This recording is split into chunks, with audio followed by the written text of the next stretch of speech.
Welcome to today's episode of Protecting the Gains. In this series, I'll be making multiple videos breaking down the different manifestos for the presidential candidates 2026-2031. And in this video, we are breaking down the NRM manifesto. So let's get into it.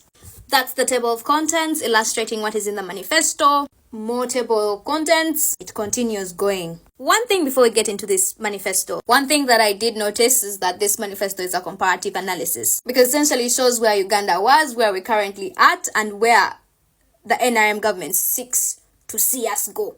Which makes sense given the fact that they've been in power for over 30 years. One would ask, what is it that you have to offer to us after 30 years that you haven't offered yet? So let's find out. They start by illustrating our gains. This feeds into the whole theme of protecting the gains. So what exactly are our gains?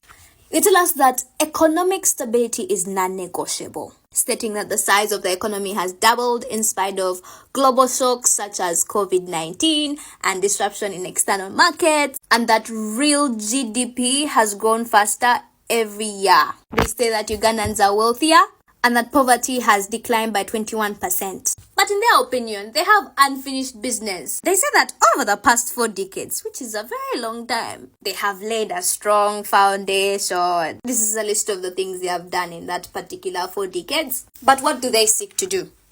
They want to continue to fund NARO, NAGRC, and DB, and academic research to help farmers improve planting. This is particularly in the agriculture sector. Then they seek to increase investment in agriculture. They want to continue to deepen PDM, set up fertilizer funds for farmers, essentially as a key strategy to add value to the agricultural raw materials, because Uganda is not a big exporter of finished goods. We normally export raw materials. So they also want to increase market access to wealth creators.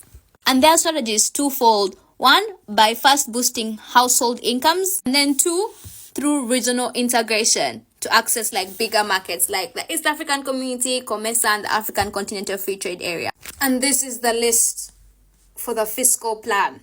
For the investing in ICT, they talk about increasing internet connectivity and investing in ICT infrastructure, cybersecurity. They also touched upon affordable housing. They also mentioned protecting justice and the rule of law.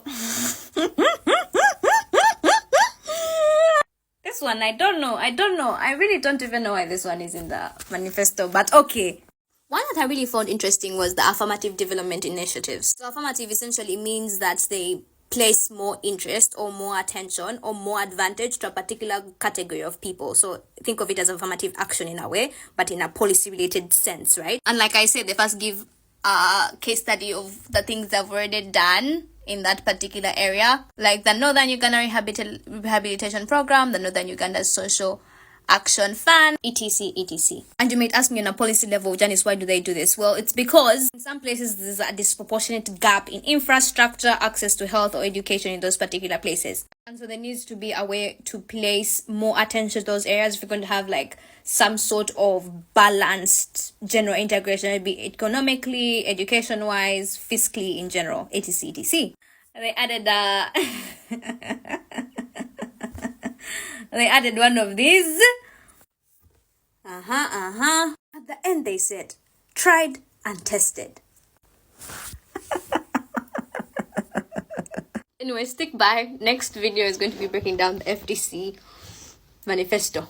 See you in the next video.